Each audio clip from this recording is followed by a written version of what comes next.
Welcome to the Have Mandolin Will Travel podcast. This is To Moby Dick, Moby Dick 1956. James and I recently watched the 1956 film Moby Dick, directed by John Huston and starring Gregory Peck. By sheer coincidence and unbeknownst to us, we watched it on Gregory Peck's birthday. So in the spirit of my dive into multiple versions of Dracula, here's the sequel to my original Moby Dick essay discussing the 1956 movie. I was going to also include a look at the 2017 graphic novel by Christophe Chibut, but then this part spiraled out of control and then that one did too, so now I'm going to save the graphic novel for part 3. Part 1. Intro. It should be obvious from my Dracula stuff, I'm fascinated by adaptations. I can see Moby Dick being a challenge to adapt into film. It's a very long, densely written novel with lots of philosophical digressions and a plot where really not that much happens, and the most memorable character, Ahab, by design has no character arc. It's divided into what I called philosophical chapters and narrative chapters, with a fairly simple plot happening in the latter. It's about a lot of things and a lot of ideas, and whales, just a shit ton about whales. So I wasn't sure what to expect, but when I saw in the opening credits that the screenplay was by Ray Bradbury, I started to get optimistic. And honestly, I think this movie's pretty good, both as a movie and as an adaptation. It focused on a few threads from the book, making really good adaptational changes in support. Surprise, surprise, Bradbury is a good writer. Also, it looks pretty good and the acting was compelling. I'd say this is a worthy substitute for the book if you're interested in the classic tale but aren't feeling up to tackling the novel. Part 2. Language and Dialogue. The thing that immediately jumped out at me was how much of the movie's dialogue was either word for word or slightly paraphrased from the novel. The elevated language in the book, especially from Ahab, was occasionally turned down a bit in the film, but it was still recognizably of the same stuff, and if I hadn't read the novel so recently, I probably wouldn't have noticed that it had been changed at all. The paring down and subtle simplifications were well done and helped the language seem more natural when spoken. Films and novels have a different suspension of disbelief when it comes to characters talking. You can get away with dialogue in a book that would seem weird and stilted when being spoken in a naturalistic setting by actual humans. Which is good for a novel like Moby Dick, which self-consciously has characters stop for Shakespearean soliloquies as an almost experiment in medium. Take this example from Ahab's brief moment of lucidity just prior to the final confrontation with Moby Dick. Book, chapter 132. What is it? What nameless, inscrutable, unearthly thing is it? What cozening, hidden lord and master, and cruel, remorseless emperor commands me, that against all natural lovings and longings I so keep pushing, and crowding and jamming myself on all the time, recklessly making me ready to do what in my own proper natural heart I durst not so much as dare. Film. What nameless, inscrutable, unearthly thing commands me against all human lovings and longings to keep pushing and crowding myself and jamming myself on all the time, making me do what in my own natural heart I dare not dream of doing? Or this one, when Starbuck is confronting Ahab about the purpose of their cruise. Book, chapter 36. Starbuck, how many barrels will thy vengeance yield thee, even if thou gettest it, Captain Ahab? It will not fetch thee much in our Nantucket market. Ahab, Nantucket market? Hoot. But come closer, Starbuck. Thou requirest lower layer. If money's to be the measurer, man, and the accountants have computed their great counting house, the globe, by girdling it with guineas, 1 to every 3 parts of an inch, then let me tell thee that my vengeance will fetch a great premium here. Film. Starbuck, how many barrels of sperm oil will thy vengeance yield? What will it fetch in the New Bedford market? Ahab, money is not the measurer, man. It will fetch me a great premium here. Both of these examples are good edits for the film. They excise some of the complexity without changing the character of the words. I would imagine this is a tough line to walk and that it's really easy to overtune the dialogue, making it efficient in all the worst ways. Also, the second example reveals some good attention to detail. Bradbury simplified the beginning of the story and had the Pequod depart from New Bedford, rather than having Ishmael start in New Bedford, then make his way to Nantucket to depart on the ship. So in the film, all the cruise references to the home base of Nantucket were changed to New Bedford. This would have been really easy to forget to do, especially with so much of the text coming from the novel. Additionally, there are several speeches that aren't from the book but sound like they could be, to the point where I thought for sure they were until I went back and checked. Like this part of Ahab's speech when he makes his crew pledge to kill Moby Dick. What say ye, all ye men? Will you give as much blood as shall be needed to temper the steel? To my anger now add your own. You be the cogs that fit my wheel, the gunpowder that takes my torch. Pledge yourselves, heart, soul, and body. life and lung as I pledge myself. That example has a trick that Bradbury uses a few times, which is to interpolate a line from a different part of the book. The phrase heart, soul, body, life, and lung in regard to the pledge is said by Ahab really late in the novel. These are all over the place. It's really pretty clever adaptational economy. Another deft adaptational choice was to shuffle some of the stuff said by Ishmael in the philosophical chapters into the mouths of other characters during the narrative in the film. For example, the legends about all the specific infamous whales in Moby Dick himself, told directly to the reader by Ishmael in chapters 41 and 45, are given to the Manxmen in the film. The film did have some bits of Ishmael and voiceover backfilling some information, but most of the exposition was shifted into the actual narrative and said by the characters. As I mentioned in part 1, a lot of the character dialogue in the novel was described in summary by Ishmael. You don't get very much "I said this, he replied that" type detail in the book. The dialogue created to flesh out these scenes was done well and not noticeably invented for the film. Part 3. Adaptational changes. Overall, the plot has been simplified a bit, like in the above example about cutting Nantucket out at the beginning. There's also far fewer encounters with other ships, and the montage showing the various whale hunts condenses several discrete book encounters. In another good simplification, Ahab's secret whale hunting crew, headed by the sinisterly framed Fadlala, is cut entirely from the film, though some of their material is shuffled around to other characters, the most obvious being a striking image used at the very end. More on that later. The film also makes some great additions and does a wise restructuring of the final third or so. I know that it's high time to get to sea again. The beginning. They really speed through the opening in New Bedford, which is probably a good move. The individual scenes were more impactful in the book because they had more room to breathe, but they also don't really matter plot-wise, so I think it was, on balance, a good trade-off. The movie just doesn't have the time, and the medium of film doesn't easily lend itself to laying out some of the more atmospheric and philosophical questions in the novel. I still submit, especially if you aren't going to maintain the weighty ominousness of the New Bedford scenes in the book, you could probably just jettison them entirely and start on the Pequod. Something that I think is emblematic of the fallout from the decision to get on with it at the beginning is the painting at the Spouter Inn. In the novel, it's this unsettling thing of weird, incomprehensible horror. Quote, "Such unaccountable masses of shades and shadows that at first you almost thought some ambitious young artist, in the time of the New England hags, had endeavored to delineate chaos bewitched. But what puzzled and confounded you was a long, limber, portentous black mass of something hovering in the center of the picture over 3 blue, dim, perpendicular lines, floating in a nameless yeast.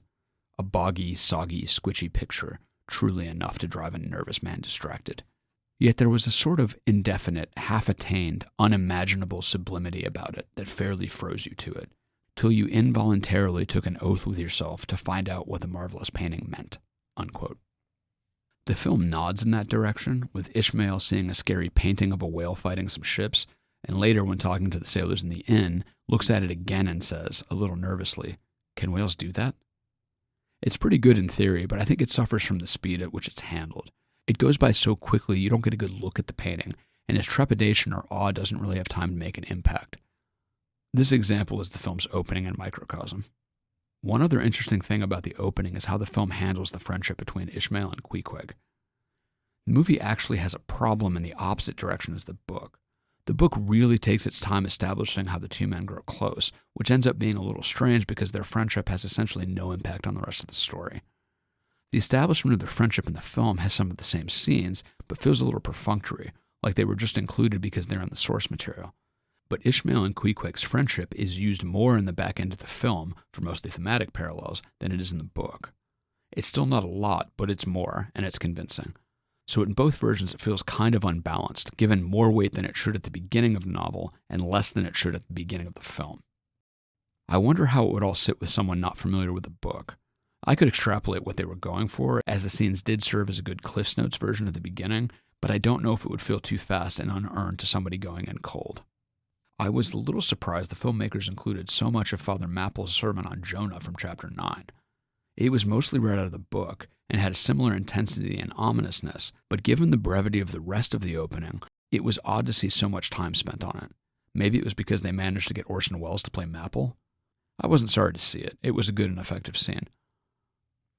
A painted ship upon a painted ocean. Becalmed. The standout scene addition to me is the Pequod getting becalmed after entering the waters where Ahab is convinced he'll find Moby Dick.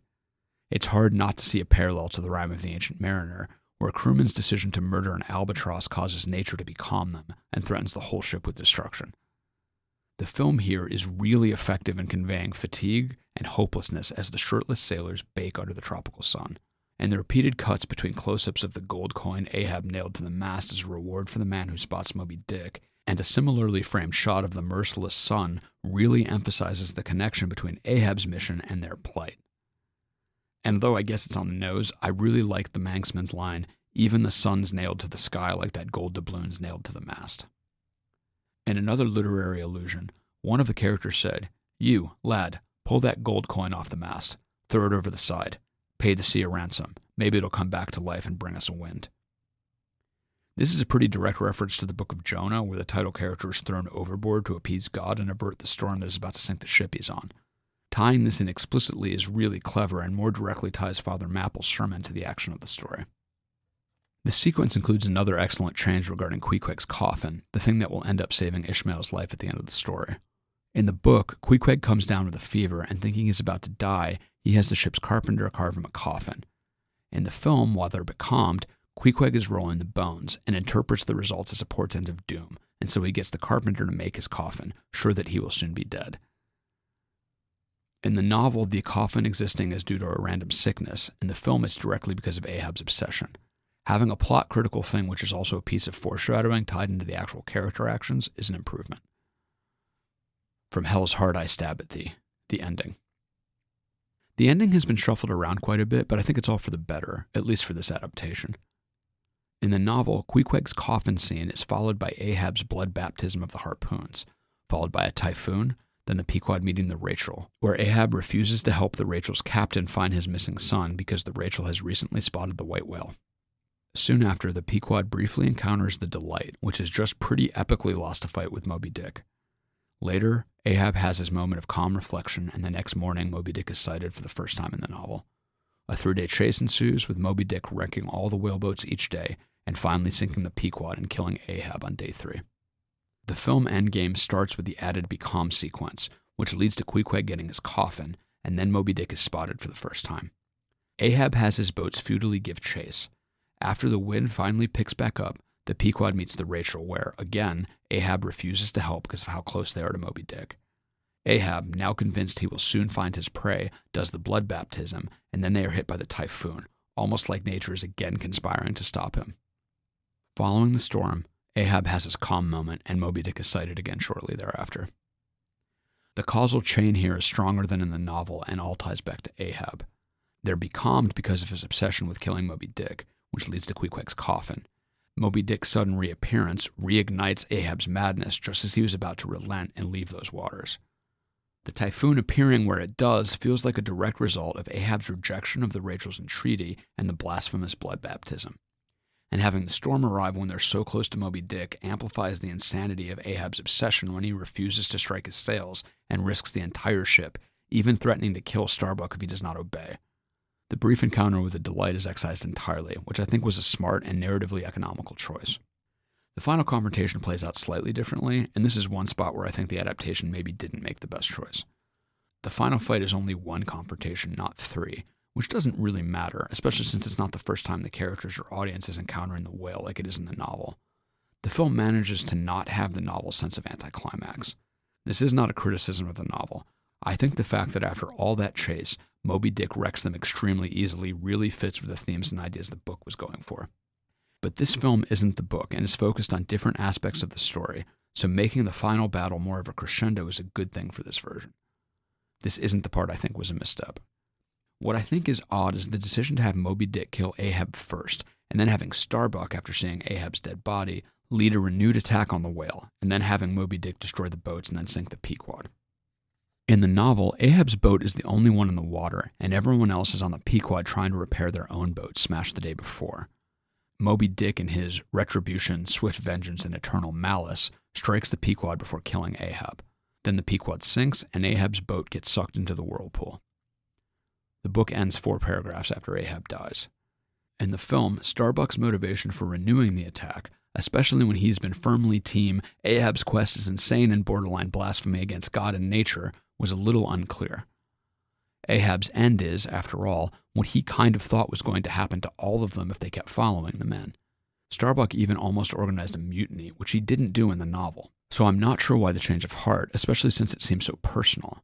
He does have a line earlier about how Ahab has snatched the crew's souls. Is the implication that this is what happened to Starbuck too? If so, it wasn't really built to.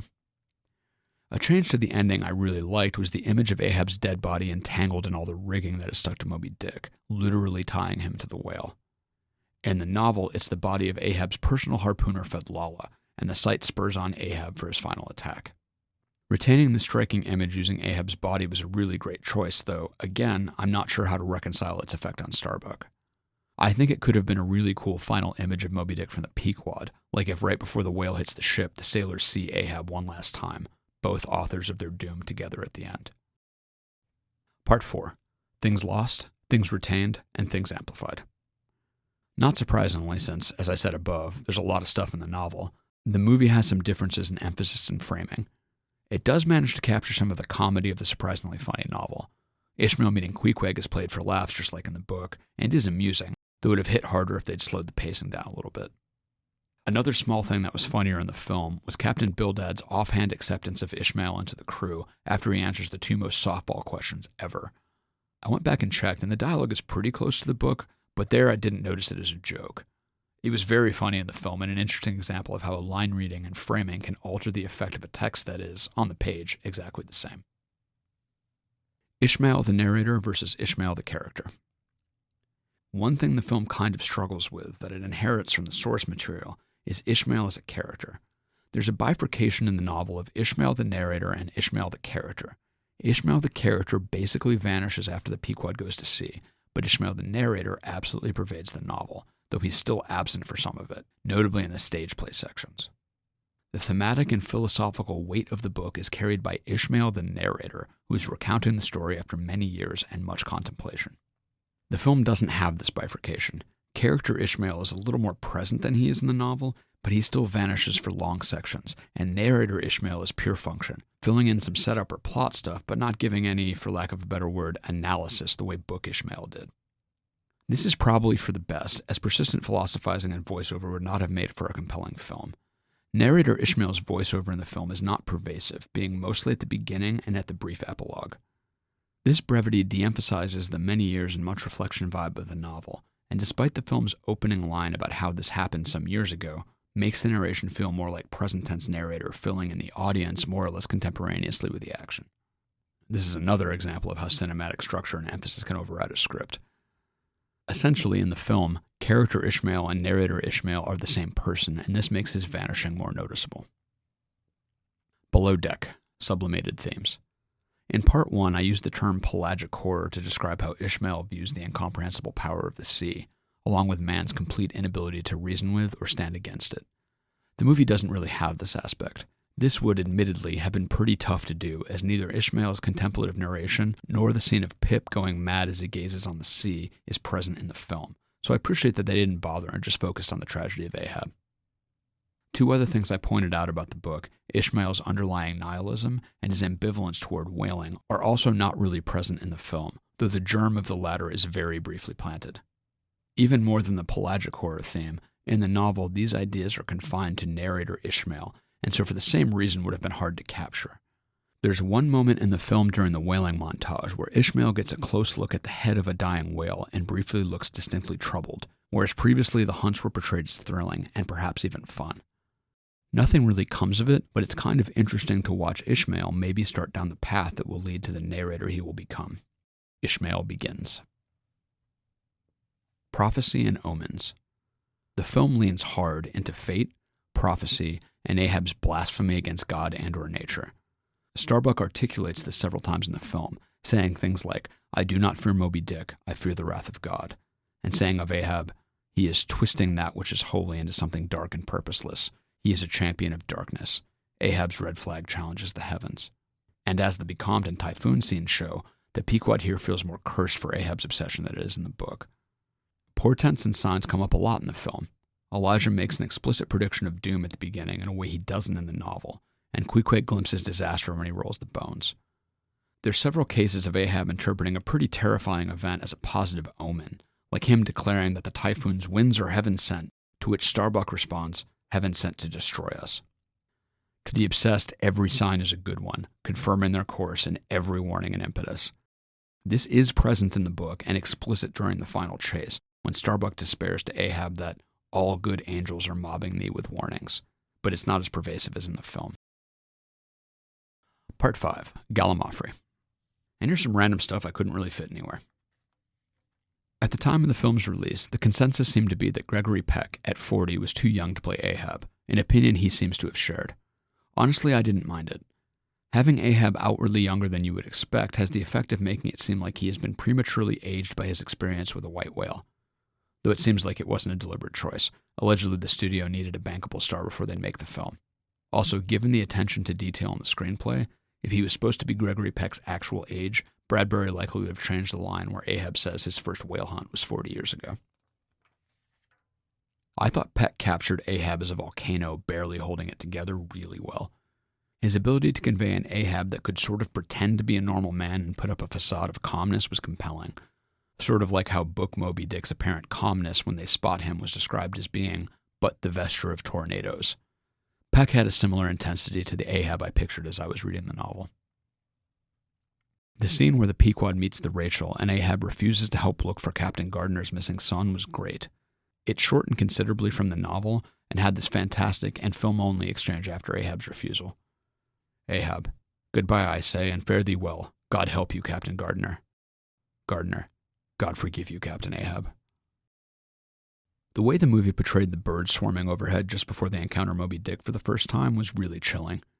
The sailors have lowered on a whale at night, with Ahab suspecting but not sure it's Moby Dick.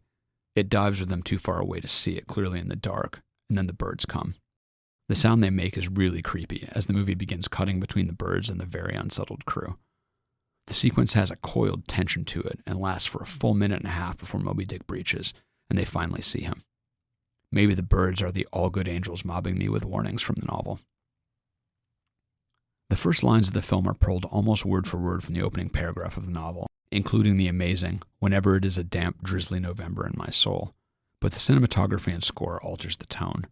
The film doesn't have the depressive weight and almost dazed emptiness of Ishmael at the beginning of the novel. He's shot slightly from below, walking down an idyllic countryside with a chipper rustic score and a spring in his step. The exact same lines as the novel here seem more like a call to adventure rather than a coping mechanism for depression. It's not necessarily better or worse, but it's another interesting example of the different tools film has and how they can alter the meaning of a scene without changing the language. The whale stuff honestly looked pretty good, much better than I was anticipating. There's a lot of dissolves in this movie, which is a little weird. Maybe it was a more standard editing technique in the 1950s. Two good juxtapositions. I like how when Ahab nails the gold doubloon to the mast, the shot is framed so the whale skull that is part of the ship's decoration can be seen in the foreground. I also like when Ahab is walking the deck when they are becalmed, you can hear the carpenter making Queequeg's coffin in the background. Part 6. Conclusion. I was surprised at how much I liked this. Highly recommend. Originally published April 15th, 2024. This has been the Have Mandolin Will Travel podcast. I'm Matt Giuliano, and I hope you've enjoyed this piece. Check out havemandolinwilltravel.com for a look at some of my other projects and to hear my music. Cheers, and happy listening.